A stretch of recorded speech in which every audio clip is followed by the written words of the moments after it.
নমস্কাৰ মই আজি হৈছে 11 অক্টোবৰ শনিবাৰ দিনটো কেইটামান গুৰুত্বপূৰ্ণ খবৰ লৈ আহিছোঁ। প্ৰথম খবৰটো হৈছে 5 লাখ টকীয়া মাইক্ৰফোন 16 লাখত জুবিনক বেচিলে শেখৰজ্যোতি গোস্বামীয়ে। পৰৱৰ্তী খবৰটো হৈছে 2025 বৰ্ষৰ শান্তিৰ নোবেল বঁটা ঘোষণা ভেনেজুৱেলাৰ মাৰিয়া কৰিনা মাছাডোলৈ শান্তিৰ নোবেল বঁটা। পৰৱৰ্তী খবৰটো হৈছে মিঠাতেল দিম বুলি কওঁতে কংগ্ৰেছে এটেকিং কৰিছে গৌৰৱ গগৈৰ সন্তানে ইংলেণ্ডত ছানফ্লাৱাৰ তেল খায় গতিকে মিঠাতেলৰ ভেলু নুবুজে এই কথা মন্তব্য কৰিলে মুখ্যমন্ত্ৰী ডক্টৰ হিমন্ত বিশ্ব শৰ্মাই। পৰৱৰ্তী খবৰটো হৈছে 2026ত বিজেপি জয়ী হ'বই। নিৰ্বাচন আমাৰ কাৰণে ইমান ডাঙৰ ইছ্যু নহয়, আমি ল'ৰা ছোৱালীক চাকৰি দিব লাগে, মাতৃপতা দিব লাগে, এইবোৰেহে আমাৰ ইছ্যু এই কথা মন্তব্য কৰিলে মুখ্যমন্ত্ৰী ডক্টৰ হিমন্ত বিশ্ব শৰ্মাই। পৰৱৰ্তী খবৰটো হৈছে জুবিন গাৰ্গৰ 2 PSO নন্দেশ্বৰ বৰা পৰেশ বৈশ্যক গ্ৰেপ্তাৰ SITৰ।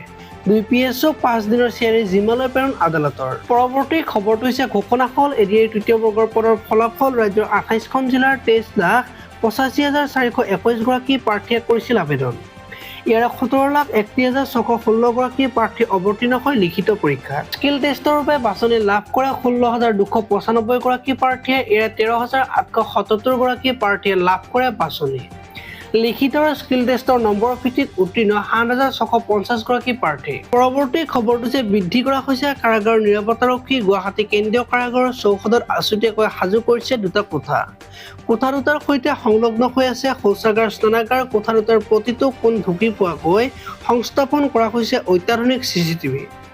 এই CCTVত বন্দী হ'ব কোঠা দুটাৰ দৃশ্যৰ লগতে শব্দ।